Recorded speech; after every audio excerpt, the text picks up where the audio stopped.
ও বেকার জনগোষ্ঠী নিয়ে আপনার পরিকল্পনা ও ভাবনা সম্পর্কে জানেন। আহ, আমাদের ভাবনাটা অ্যাকচুয়ালি আমাদের দলের ভাবনা।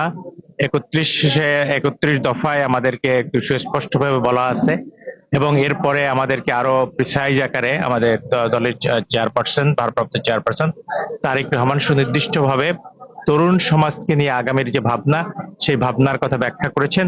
আমরা বাগেরহাটও সেই একই পদ্ধতি অনুসরণ করব, এবং বিশেষ করে যে বিষয়টা বাগেরহাটের জন্য খুবই অ্যালার্মিং এখন বর্তমান সময়, সেটা বিশেষ করে মাদকের যে একটা হানা আমাদের সারা বাগেরহাট জেলাব্যাপী আছে, সেইটাকে কিভাবে একেবারে শূন্যের কোঠায় নামিয়ে নিয়ে আসা যায়, মাদক মাদক বিষয়টা, সেটাকে নিয়ে আমরা সর্বপ্রথম আমরা কাজ করব।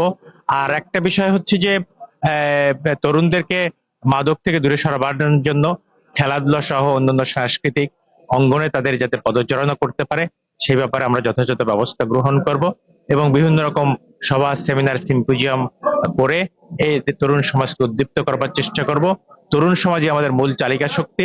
তারা যাতে কর্মক্ষেত্রে সব জায়গায় সফলতা পায়, সেই ব্যাপারে তাদেরকে বিভিন্ন রকম ইন্সপায়ার করা হবে এবং তাদের কর্মসংস্থান সুনিশ্চিত করা হবে। বাগেরহাটের সুশাসন এবং ভোটার অধিকার প্রসঙ্গে আপনার দৃষ্টিভঙ্গি ও মন্তব্য। সুশাসন তো গুড গভর্নেন্স সব জায়গায় প্রয়োজন, সারা দেশব্যাপী প্রয়োজন, এখানে বাগেরহাট একটা বিচ্ছিন্ন অংশ না।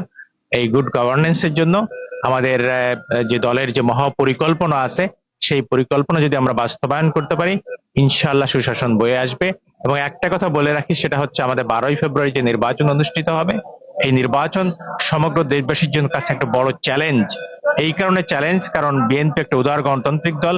বিএনপি ছাড়া অন্য কোনো দল যদি ক্ষমতায় আসে 12ই ফেব্রুয়ারি নির্বাচনের পরে, সমগ্র দেশ একটা আন্তর্জাতিক ইমেজ সংকটে পড়বে, দেশের অর্থনীতি স্থবির হয়ে পড়তে পারে, এবং দেশের সুশাসন বিঘ্নিত হতে পারে। সেই কারণে আমি তরুণ সমাজ সহ সবাই কাছে উদাত্ত আহ্বান করব যে 12ই ফেব্রুয়ারি ধানের শীষে ভোট দিয়ে তাদেরকে জয়যুক্ত করা, জাতীয়তাবাদী দলকে জয়যুক্ত করা।